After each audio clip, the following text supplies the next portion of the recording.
Pertama-tama marilah kita panjatkan puji syukur Indonesia tanah airku. Akan kami laporkan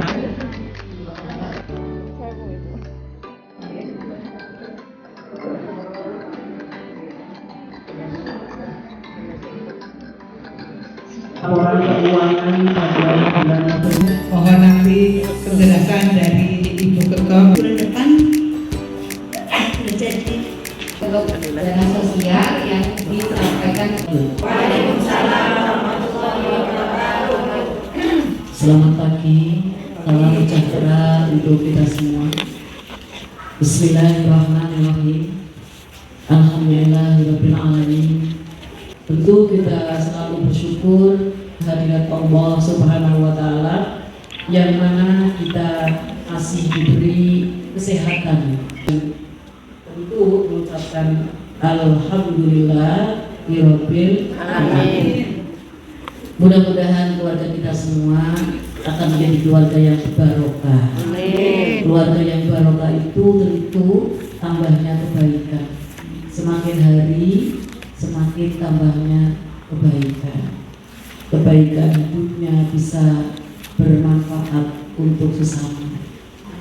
Utamanya memang untuk keluarga, kemudian untuk teman kerabat dan untuk organisasi kita yang sama-sama kita cintai di masing-masing organisasi ibu-ibu. Shalawat ma'asalam kita sanjungkan kepada Nabi Muhammad Sallallahu Alaihi Wasallam, tentunya kepada keluarganya, para sahabat, para tabi'in, dan para ulama, dan kita semua berharap akan mendapatkan syafaat, akan mendapatkan pertolongan. Sehingga apalah artinya kita sebagai manusia yang cukup lemah, cukup kurang, cukup rendah, semuanya serba terbatas. Apalagi HP manusia ciptaan Allah ini juga kadang-kadang hang, lemot pikirnya, ya kan, lupa, karena memang manusia memang diciptakan seperti itu. Yang diciptakan manusia apalagi yang namanya HP juga lebih mutunya jelas lebih rendah daripada ciptaan Allah. Ini saja kita selalu merasa kurang, merasa rendah, merasa tidak bisa, merasa banyak keterbatasan yang ada pada diri kita.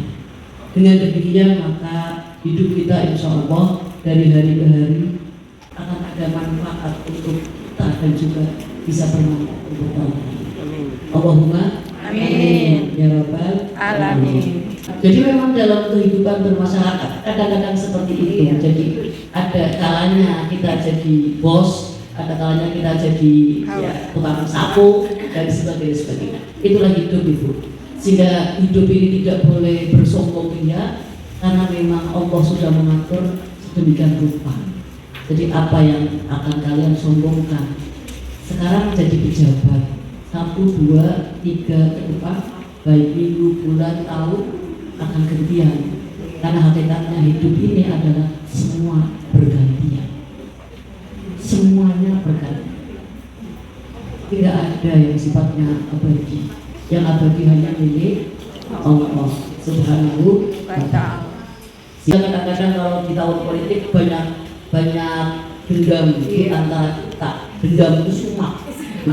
Yang dulunya GUI dan akrab, barang berbeda, pilihan jadi masalah, jadi pertengkaran. Nah ini menurut kami berarti orang tersebut belum dewasa. Kalau orang yang dewasa tentunya akan mengerti dan memahami dari dirinya. Kita sendiri berbeda kok. Kita dengan orang lain berbeda. Mengapa orang lain berbeda kita marah? Kita menghadapi tahun politik, mari kita introspeksi diri. Introspeksi diri. Kalau tidak sama dengan kita, tidak usah, kita malah tidak bisa tidur. Kalau kita sudah ngerti bahwa kita diciptakan oleh Allah memang berbeda. Wis potongane baik berbeda. Pola pikir bentuk tubuhnya saja berbeda. Wong di kita Indonesia bineka tunggal ika, berbeda-beda tetap satu. Maka ini yang dikedepankan oleh ibu-ibu semua pimpinan di organisasi. Jangan nambah keruh, tanggane dijak ora apa-apa yuk pada dulu partene nyong monggo, tapi anggap orang gelem aja dadi masalah. Maka jadi pimpinan berbeda justru akan menambahkan ilmu baru buat kita. Dari berbeda itu ada hikmah, justru orang beda adanya banyak masukan. Semakin banyak rintangan, semakin banyak masukan yang berbeda, itu justru bukan tidak mendukung, Ibu. Berbeda bukan tidak mendukung. Orang berbeda-beda, cuma pendapatnya beda, jangan selama ini berbeda. Ya nggak apa-apa, didekati aja. Perbedaan kamu apa sih? Gitu loh. Lambat laun kalau kita beri pengertian, insya Allah mereka juga akan tahu dan saling menghargai. Nah, ini saya akan menjelaskan bagaimana cara menghilangkan dendam di antara kita. Karena ini hampir masuk tahun politik, sehingga tak main carane gitu kan. Bagaimana cara menghilangkan dendam biar tidak ada dendam di antara kita. Dari persahabatan ini tidak hanya karena saat dekat saja. Saat saya jadi ketua GOW berteman, setelah saya tidak dibuang. Ini tidak begitu. Jadi persahabatan ini mudah-mudahan sampai yaumil kiamah, sampai di surga nanti. Amin. Bagaimana kita cara menghilangkan dendam? Memaafkan. Memaafkan yang pertama. Sesalah apapun kita harus maafkan. Belum sih, memaafkan gampang, maaf nak. Tapi kadang-kadang kok kayak kan maaf atau maaf nak, judulnya maafkan. Tapi ngomongnya langsung ternyata omongan itu jauh lebih tajam di hati. Emang harus disampaikan dulu biar suami kita hati-hati kalau ngatur. Karena ibu itu sudah sungguh luar biasa. Kalau bapak ngomong siklik salah bisa larang. Memang harus memaafkan. Setelah memaafkan kita menceritakan itu. Jangan seperti itu lagi kalau mengatur atau dengan teman. Sifatnya tabayun. Kita maafkan. Kesalahan teman, salah apapun kita maafkan. Tapi memang itu ada cara sendiri-sendiri. Antara satu orang dengan orang lain beda cara penyelesaiannya. Tidak bisa sama. Tidak bisa dipaksakan. Cara teori tabayunnya itu sama. Karena watak orang juga berbeda-beda. Ada yang tabayunnya pakai telepon, ada yang cukup pakai SMS, WA, ada yang kita harus tatap muka seperti itu. Nah, karena menyimpan dendam sama seperti menggenggam besi panas. Semakin lama Anda genggam, semakin parah luka bakar yang Anda alami. Jadi seperti menggenggam besi panas. Semakin digenggam, semakin lukanya semakin kayak orang dendam itu begini. Semakin sembuh semakin lara hati ini. Ini memang yang pertama harus maaf. Dipikir-pikir sih coba. Mau jelek teman. Tapi memang harus siap-siap maaf. Karena dipikir, memang kita juga nggak jelek, gitu loh. Jadi betul tuh. Kalau kita maaf itu bolak-balik ke diri kita. Itu orang jelek. Mungkin orang lain juga mengatakan bahwa saya juga jelek. Ajak menangkal PDW. Ini yang kadang-kadang waktu ini jalur menangis dewek, seakan-akan nurana itu salah baik. Tidak bisa Bu. Jadi bolak-balik kembalikan kepada dirinya. Terlalu salah ya, iya.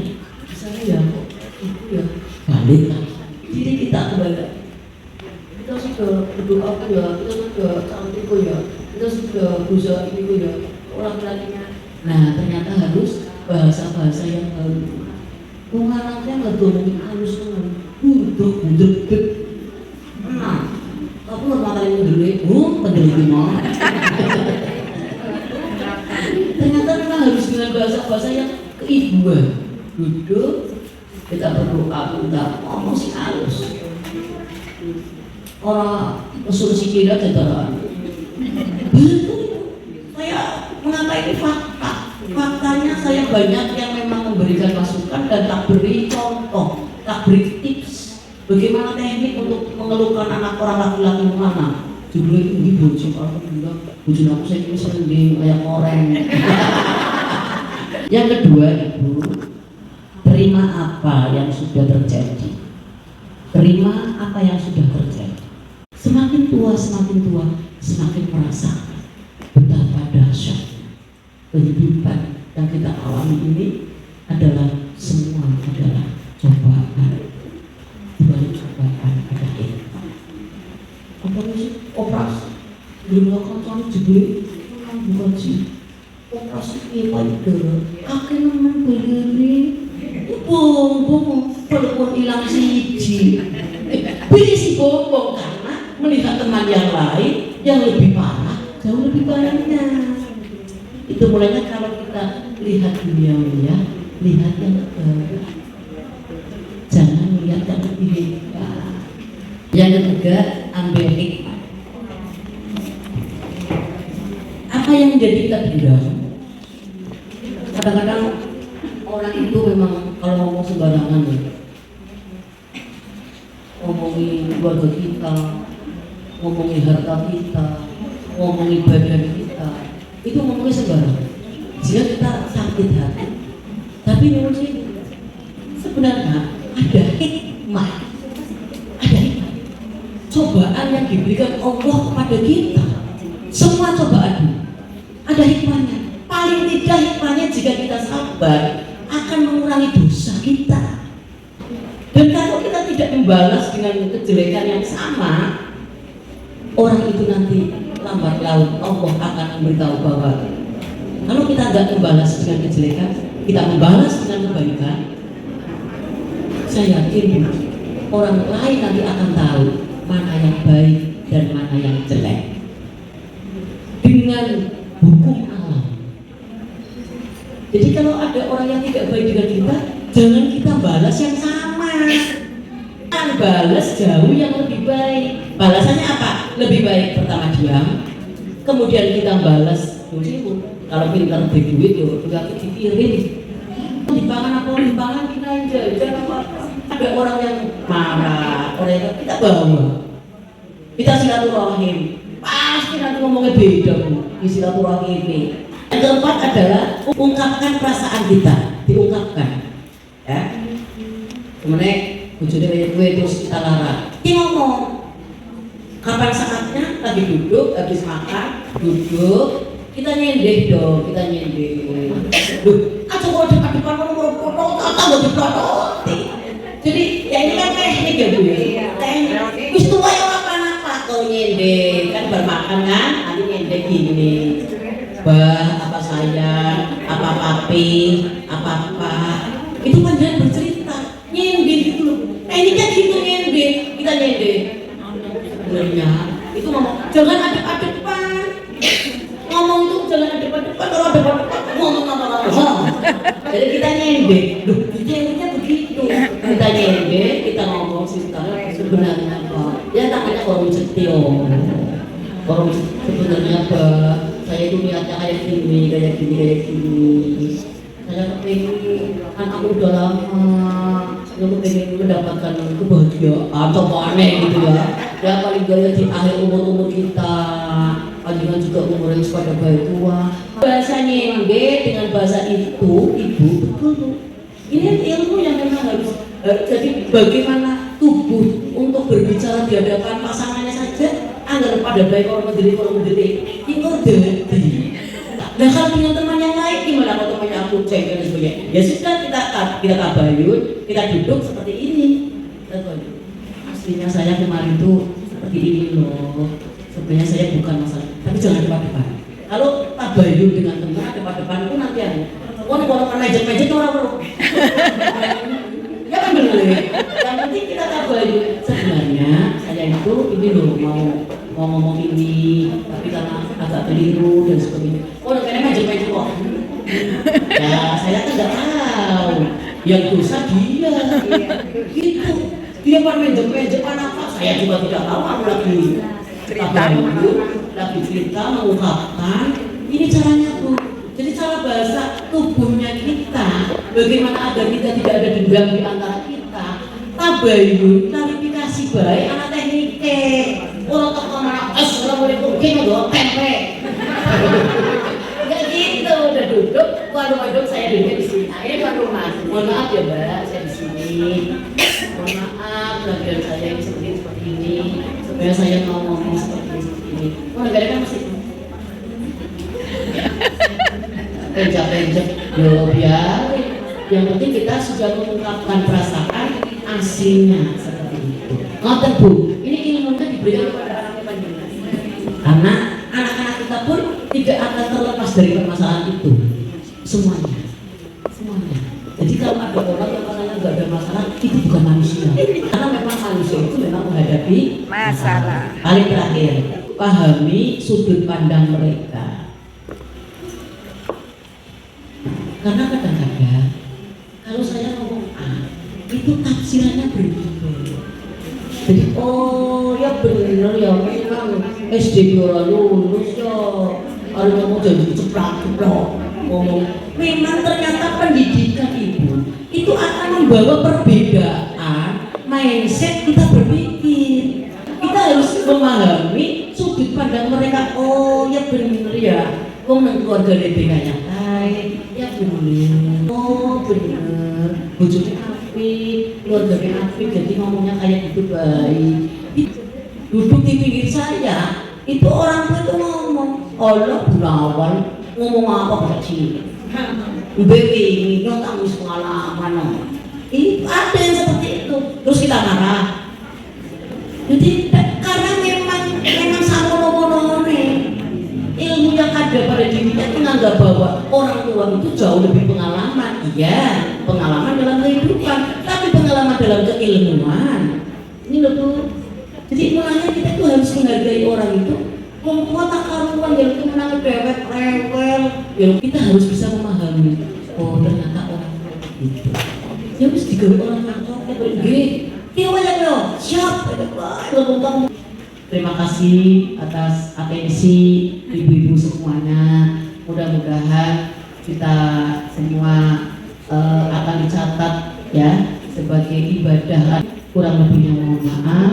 Wallahul muwaffiq ila aqwamit thoriq. Wassalamualaikum warahmatullahi wabarakatuh. Terima kasih Ibu Ketua. Kami akan sedikit menambahkan hubungannya dengan wisata GW dilaksanakan tanggal 17 Desember tahun 2022 hari Sabtu. Tujuan ke Eling Bening dan Dusun Sumilir. Acara yang terakhir adalah penutup. Marilah kita tutup acara ini dengan bacaan hamdalah bersama-sama.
Bunda.